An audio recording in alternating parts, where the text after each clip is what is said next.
Okay, next up will be Jon Fulkerson from the Attorney General's office.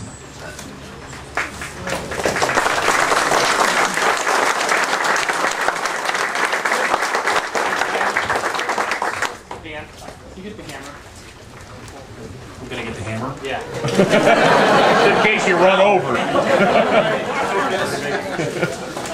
Found the head somewhere. Scared the speakers.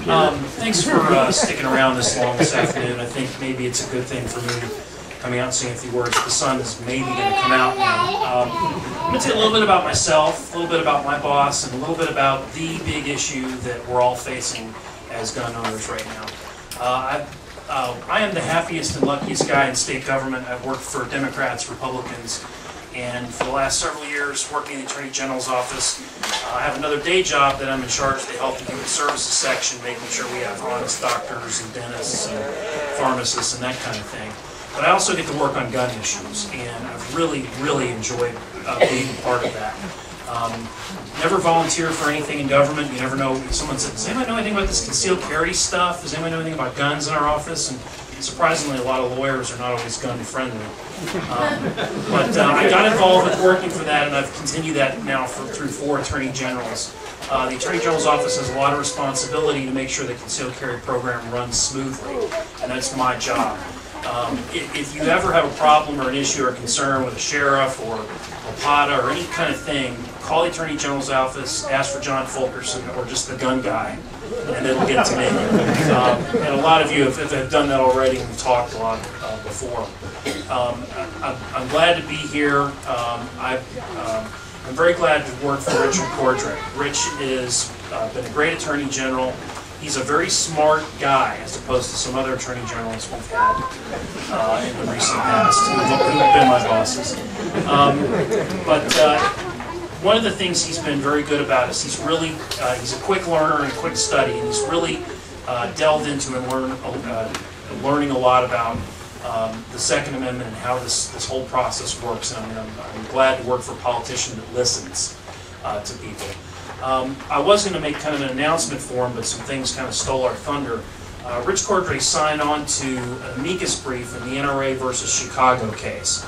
I already see eyes glazing over when lawyer talk starts, but this is, we need to talk about this for a minute. That's an important, significant step for the Attorney General to get involved with, but I want to tell you why you should all care deeply about this issue. Everybody knows the U.S. Supreme Court decided the Heller case recently and said that an outright handgun ban that existed in the District of Columbia violated the Second Amendment. There's a case now before the court called NRA versus Chicago. Has anybody at least heard of this? Every hand should be up. The issue in that case is whether the Second Amendment applies not only to the federal government, but to restrictions by states and municipalities.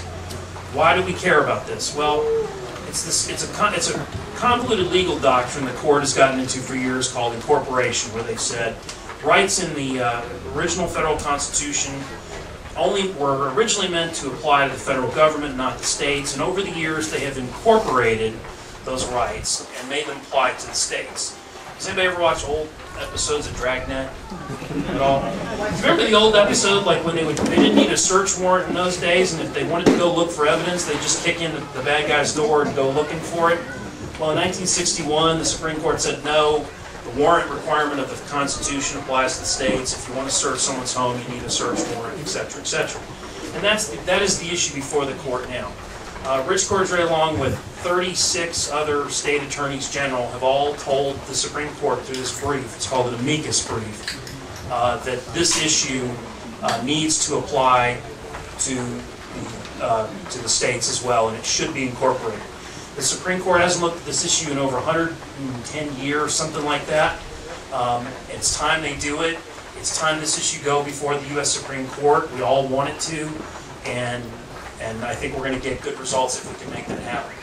If it doesn't happen, if this issue doesn't get resolved by the Supreme Court eventually, we are going to continue to see erosions of Second Amendment freedoms by state and local governments. we've got to get this issue in front of the court. And Rich Cordray is very proud to be one of the signers of it and to bring this issue in front of the court.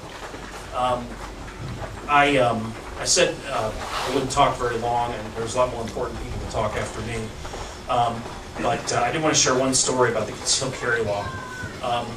When the concealed carry law first got passed a couple of years ago, I was starting to work on the issue, and of course, then Governor Taft was in office.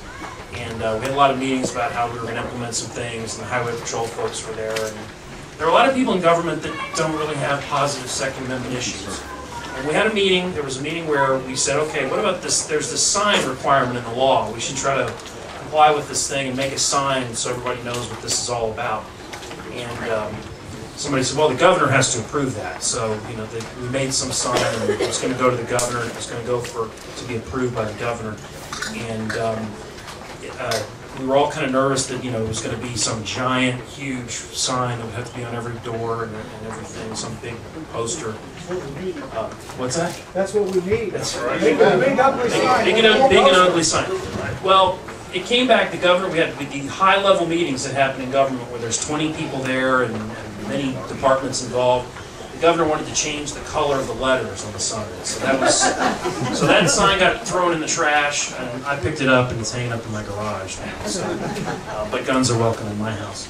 At any rate, in Ohio, we've done a better job of making government more responsive to Second Amendment issues, and I think we're going to continue this. And I think it's a great thing to be a part of it in the job that I have. So thanks very much. Appreciate it, and glad we're getting a little bit of dry here after all this rain. Thanks a lot.